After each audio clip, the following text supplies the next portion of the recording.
Ladies and gentlemen, here to tackle the coup, Rosenstein and Comey, the empire strikes back. Please welcome Sara Carter and Congressman Doug Collins.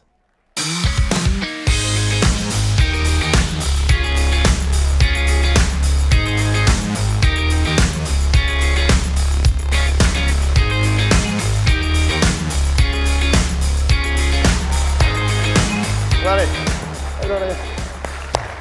Wow, what a crowd. Hey, man, are we all ready for this? Is CPAC ready? I like the Star Wars introduction. I love it. We're tackling the Empire, and it's felt that way, actually, for the Empire struck back, but the Death Star blew up.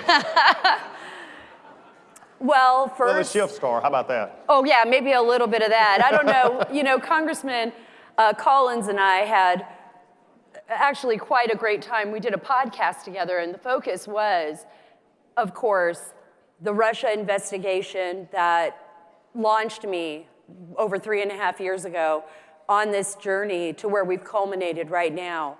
And then the great work that Congress has been doing to actually expose what has happened in our country, which is probably one of the biggest stories in modern American political history, for that matter, and one that actually has not ended as of yet.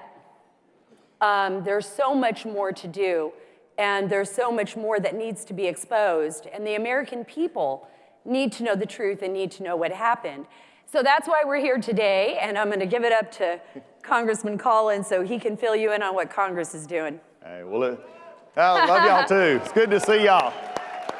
All right, well, it's good to be here today. And I mean, look at what's happened, Sarah, and we've talked about this for a little bit. Over the past 3 years, I always like to say, when we go back to this, I always like to say it started with tears in Brooklyn.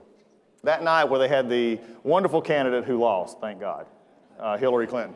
But actually it started before then, because they never wanted to even get to the time of the loss of the election. So from my perspective in Judiciary Committee, what we've been seeing for the last 3+ years, even when it was the candidate Trump, when we started seeing the underbelly, really, of a corrupt part, and I call them the corrupt cabal, Strzok, McCabe, Comey, Page, Rosenstein, all these folks who had determined that they knew better than the American people. They knew better than to take and say, we're going to try and find a way to stop this man. And when we see this happening, they not only said that from their own political views, they actually, what we're seeing now, actually took steps to do that within the confines of their job. And that's FISA, and that's those warrants, the Carter Page. Look, Carter Page, and while we're dealing with FISA right now in Congress, is so important because you never get the Carter Page, you never get the Russia investigation, and this country would have been saved from 3 years of a witch hunt that started. Absolutely. He's right about Carter Page. I agree with you. I want to remind people of how this all began, and it's exactly what the congressman has pointed to. I can tell you about 3.5 years ago, nearly 4 years ago, when I first started reporting on, I would call it the Russia hoax, but back then, we didn't know, right? Back then, even when John Solomon and I began reporting on this, what we were looking at was indiscrepancies within the FBI, situations that didn't seem quite right within the NSA, and the very first story, I was reviewing it this morning saying, how did this all start? And I remember one of the very first stories that we broke was a story on surveillance. The Obama administration, basically in October 2016, had basically gone to the FISA courts and admitted that the system had basically been abused. The courts were stunned. They wrote a report saying that the lack of candor was unbelievable and there were serious violations of the Fourth Amendment. Serious violations. That means that during the time of the Obama administration, Americans' information was actually being accessed illegally. They were just stepping all over the Constitution. Now, we knew this was happening before, but we didn't know to what extent. When that began to unravel, when those documents became public, no longer classified, and we started to report on that, that's when sources started creeping out of the woodwork and saying, wait a minute, you don't know how bad this is. You don't know how far this has gone. And I got to tell you, when I first started investigating Andy McCabe, the FBI, all of the same players you see now publicly, I was having a hard time believing that this could actually happen in the United States of America. But what I didn't know then was how far it went and the reasons that it went that far. And that was actually to stop then candidate Donald Trump from ever becoming president, and if he did become president, was to get him removed from office. And when that truth became evident, I got to tell you, it was a really rough time. We really had to have the facts before us, and I think, Congressman, it was also tough on Congress trying to access those documents, trying to get the truth out. I don't know if you felt that way. Yeah. I know that was, for me, that was really difficult. Well, it was, and I want everybody in here to understand this. This was something that was done. It was calculated. It was something that they had begun this process and these investigations. I mean, to even what you referenced in October that year, where they admitted that there were some problems before the FISA court, was basically a cover their rear end situation. Right. They didn't admit it. But let me just tell you, for everybody here, they went after candidate Trump, but really and truly, you know what they were trying to stop is you, and you would not let them. And I think that's what we got to remember. They wanted to stop you. The swamp wanted to stop you. They wanted to stop you from electing this president, and they couldn't do it. So what we've got to do now, though, and let's take a step back. You know, they struck back. They did everything they could, and it's amazing to me. I'm very content to have Comey, you know, take pictures of trees. That's about all the sense that he makes most of the time. You know, as we go forward. But what do we do, you know, now to expose this and then have this, you know, not happen again? I agree with the president. This should never happen to another president. But I'm going to take it a step further. It should never happen to another American citizen the way this is done. So I agree. So when you look at it and you go forward, you really have to wonder, how did the politicization of this process become? And I think that's what we've been exposing when I started releasing transcripts a little over a year ago. You started getting the peel of the back, the page of what we're actually seeing here. And I think that's become the biggest issue in not only this election, it's not only the election that we had in 2016, but also when you take in the Mueller report. What a waste of time. You know, just an amazing. Taxpayer dollars. And taxpayer dollars.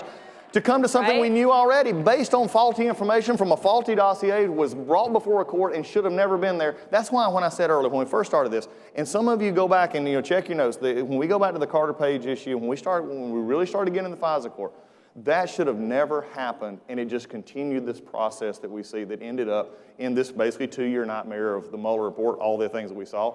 And then when they couldn't do that, when Mueller went before the committee and basically, well, you know what he did. They said, oh my God, what do we do? What do we do? And then it just transitioned then into this sham impeachment from this fall. Like I said, I've come to the conclusion, I've said this many times before, he may not like it, I don't care. Adam Schiff can't spell truth, much less tell it. You know, and Jerry Nadler, unfortunately, is being led around most of the time by Adam Schiff. And that's become a problem. But as I've jokingly said, truth will always prevail. A reporter once asked me, and I think we talked about this at the time, they said, Doug, how do you get up and fight? And how does Devin and Jim and all these others, how do we fight this? It's easy. We have the truth. That's it. And when you have the truth, that's all that matters as we go forward.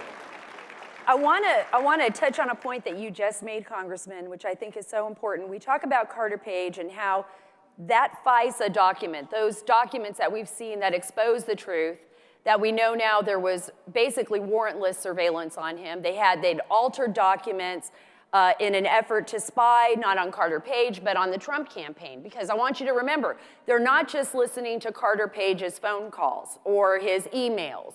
They have secondary and tertiary access, which means anybody that Carter Page is talking to, anybody from there on, and who they are speaking with. So they're able to access all of these documents. But it's not just about Carter Page.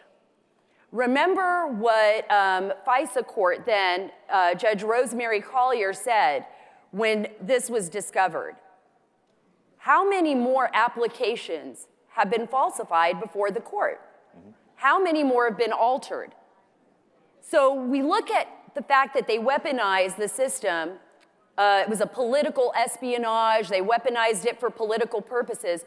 But then I have to ask myself, Congressman, how much further did this go? how many more applications, if we sift through it, we know Michael Horowitz right now, the Inspector General, is actually investigating this. He's actually looking at this because this is far beyond just one political party going after another political party. This is about basically stepping on the US Constitution and working against the American people. We've never seen anything like this in our modern history. So what is Congress going to do? I know that FISA reform and reauthorization is coming up, I think, on March 15th, correct? Well, it's part of the sunset clause. Yeah, the sunset clauses are. The sunset clause. So what is Congress going to do about this now? Are we just going to let this just slide by and continue as is? Or is Congress actually going to do something and say, wait a minute, this is not acceptable. We are not going to allow the American people or our Constitution to be torn up like this.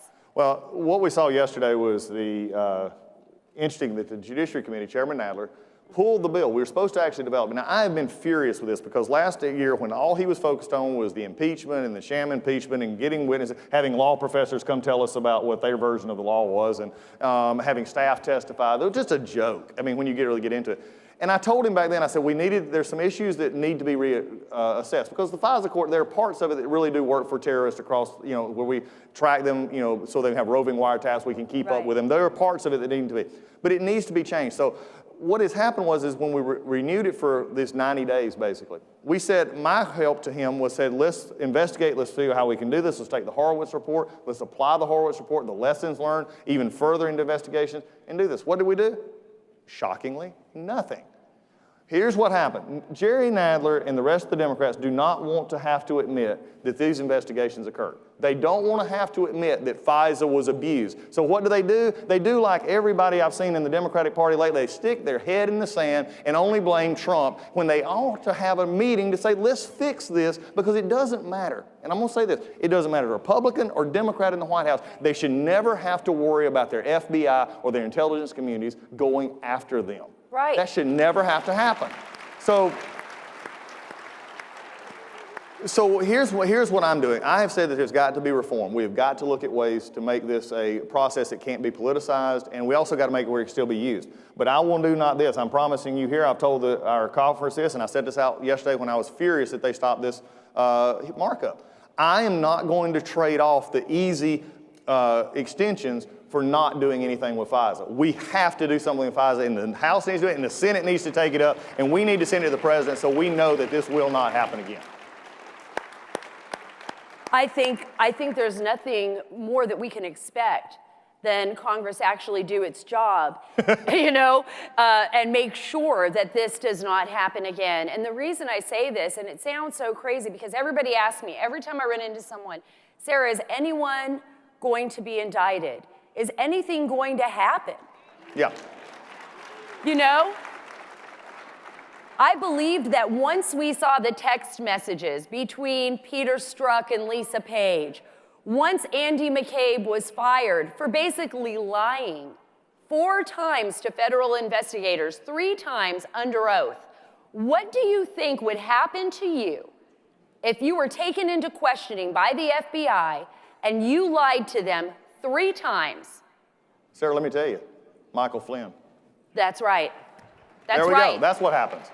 And that's exactly what happened to Michael Flynn. We've seen it happen to, and look, Lieutenant General Michael Flynn is a perfect example of the system, and it's ripe for abuse. And the abuse of prosecutors within the DOJ, who basically have endless purses, endless money, and if you think it can't happen to you, it can. When you don't have any more money to pay an attorney, when you're being threatened or your family's being threatened with prosecution, I mean, it's very easy to turn around and say, you know what? Okay, I'm guilty. I'm guilty of 1 count of lying. Even though you said I was not guilty of it, even though you knew I never lied, I'm going to go ahead and say that. Are you going to leave my family alone? And now we've seen with recent documents, the foreign intel, actually through FOIA, through Freedom of Information Act, that George Papadopoulos had basically cooperated with the FBI the entire time. Yep. And that he was willing to give all kinds of information, yet he faced jail time and he went to jail. Well, see, and that's the part of the problem, Sarah. Let me interrupt here, because I think what you have to understand is the left and the media will not want you to hear this. Okay, they want to distract and say this was an investigation, and there's a little things that were a problem, but not this massive conspiracy. And that's just where they're wrong. Okay, when you look at the fact that when they went before the FISA court, they did not include exculpatory information. Bruce Orr never told the fact that the giving back the information was paid for by Democrats, operatives in Clinton campaign, and they never said that information was going back to them. When you understand the dynamics here, my question is, and look, I think for many ways that Bill Barr is doing a great job in getting this cleaned up as best he can. I do believe, however, that McCabe should have been prosecuted. I mean, let's just be honest. They may have lost it in court. I mean, look, I've been on both sides, prosecutor and defense attorney. They may have lost in court, but there says something about the American judicial system that says if you lie, get this, he lied to his own colleagues. He did. This is, I mean, this is family lying here. And he was held to a higher standard. Exactly. He was the deputy director of the FBI. If you can't expect the deputy director of the FBI or the director of the FBI to tell the truth, how can they expect anyone else? Yeah, they can't. When they ran a culture of corruption at the FBI. So Durham is now, I think the next phase is look, I'm disappointed in that. We move forward, but we're not going to, and you're not going to allow that to be left out. I think this is what we need to say. Durham is investigating. We're seeing a lot going on there. He's been, Bill Barr has expanded his reach, which I think is great in the intel community with the grand juries and everything else. But let me just say something. When we talk about this, and you're here because you're passionate about this, but when you go out and talk to people who may not want to hear this, you've got to start, and conservatives, we've got to be less boring, okay? I am tired of conservatives saying, well, here's a great economy, here's this, but the left is bad. I mean, how many times have you seen conservatives do this? No, conservatives, time to get on your feet and passionately explain why this matters. It matters for our country. That's for sure. Own You it. definitely got them on their feet. All right. And we do have to hold people accountable. Look, I have a lot of faith in it, and I know I get asked this all the time on Sean's show. What do you think? Do you think he's going to do the job, Sarah? Is John Durham? What are you hearing from your sources? Look, I believe that Attorney General William Barr and that prosecutor John Durham are going to do the right thing. Why do I say that? Yep. Because I have to have faith in the American system. I have to believe that we are not like those countries that I have covered in the past when I've covered, Afghanistan or Pakistan or have traveled to Iraq and have gone into war zones where their intelligence agencies and their justice system, as well as their law enforcement, was filled with corruption, where the government would fight itself. And when I saw that starting to happen here, and I said, why? How could this be happening in the United States? I had to take a step back and say, I believe the system is going to work. The fact that Attorney General William Barr is in place, the fact that he appointed very reputable, very credible prosecutor, John Durham from Connecticut, and the fact that I know he's been at the Pentagon, he's been overseas in Italy and England, everywhere that all of the major players were, like our famous Stefan Halper, the spy, Joseph Mifsud, the other spy in Italy. The fact that he's gathering intelligence and gathering information from those parts of the world and has spent time here actually questioning the CIA tells me that he's on the right track and that he's doing his job. So yes, I do have faith that William Barr and John Durham are going to do their job. I have to. But if they don't, we have to hold them accountable, and we can't be afraid to speak out. Exactly. What Sarah just said is so important because, look, my background, we talked about it. I'm a trooper's kid from North Georgia. I mean, I fought the law every day when I was growing up, and the law won every time. I mean, 6'2", 235 pounds with a 357 on his hip. I mean, I didn't have a chance. I was a scrawny kid. I mean, that's the same dad who taught me, that how to operate a firearm and gun control is actually, hitting what you aim at. Those kind of things. I think there's some folks in the house that understand that. But what we have happening here, and what I think is very understand that you just brought out, is we are the ones who believe in this system. We're the ones who believe the founders when they said, we the people. We are the ones who actually believe in the government that has been set up. And if we don't hold them accountable, if we don't have that faith, and then when mistakes are made, then we correct those things. When we don't do that, you can't give up, because this is the best country in the world. We cannot give up on it. Liberals give up on us. Conservatives don't give up. I always say that. You know, a lot of people think, and I think you brought it up when we were first discussing this, that about Donald Trump, President Donald Trump, but it was always the American people. You know, everybody had said, President Trump, the disruptor. I said, no, the disruptors were the American people that stood up, made their vote count, say, we're not going to take this anymore. We don't like the way Washington is being run. We think it's a swamp, and maybe this guy can do the job. Maybe he can clean it up and clean house. And guess what? He was the right man at the right place at the right time in history. That's and right. He's done that. That's exactly right. I really believe that. I mean, when you're looking at it, when you're standing there, and you know, and look, what happened and this is why this election, you know, matters, as they all do. In 2018, the Democrats went out and convinced enough seats to flip the House. At that moment, impeachment became their reality. They had nothing else. Don't give me this, Speaker Pelosi, that, oh, we didn't come here to impeach the president. Yes, you did, okay? And if you don't believe it, just listen to your own members. But it's been easy, as hard as the last year and a few months have been, and believe me, this swamp has fought back. They don't like it.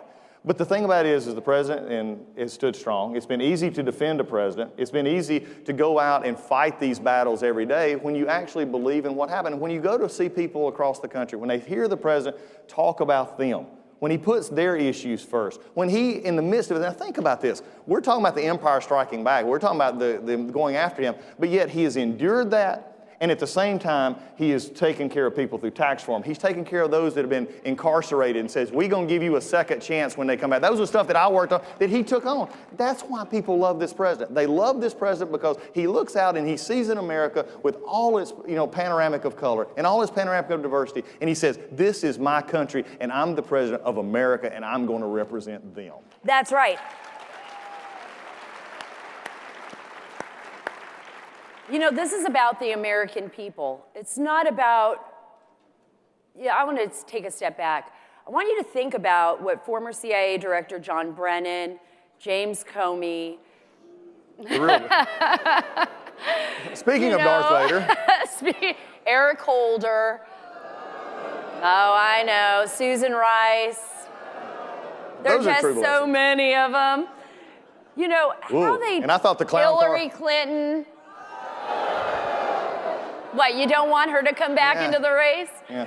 I thought the clown car this year on Democratic nominees was bad. Now we just brought up the rest of the clown car. No, but the reason I bring up this clown car is because these were senior level officials in the United States government that have tried to tarnish the American people and our own system of government. They don't care when they go out there and they disparage the administration or the White House. They don't care when they go out there and call you deplorables and call put the American people down. They believe that they know what's best for you. They believe that you cannot make up your mind for yourself, that you're not smart enough to elect the appropriate president that they deem is necessary to run this country. This is how they think. And what makes it so amazing, it's not about President Trump, and I've spoken to him a few times and done a few interviews with him. He wants to do what you want. That's the difference. He wants to hear the American people speak up. What do you want for your country? What is it you would like us to do? You want us to clean up the swamp? We're going to clean up the swamp, right?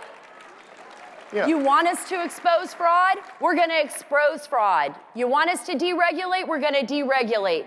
You need more monies? You need more jobs back in America? Let's do it. Let's bring the jobs back to America. Yep. And that's what's important here. And that's what makes our nation so great, is that we swung back. And if he would not have won this election, everything that has been exposed over the last 3.5 years would have actually been hidden from you.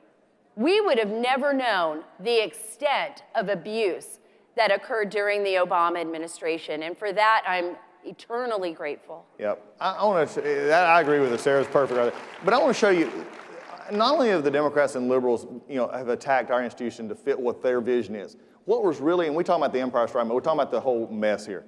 Did y'all catch what actually was frankly, was just disgusting to me during the impeachment? It's when they talked about the issue of President Zelensky. And when they started attacking a foreign leader, in my committee, one of them actually compared him to a battered spouse.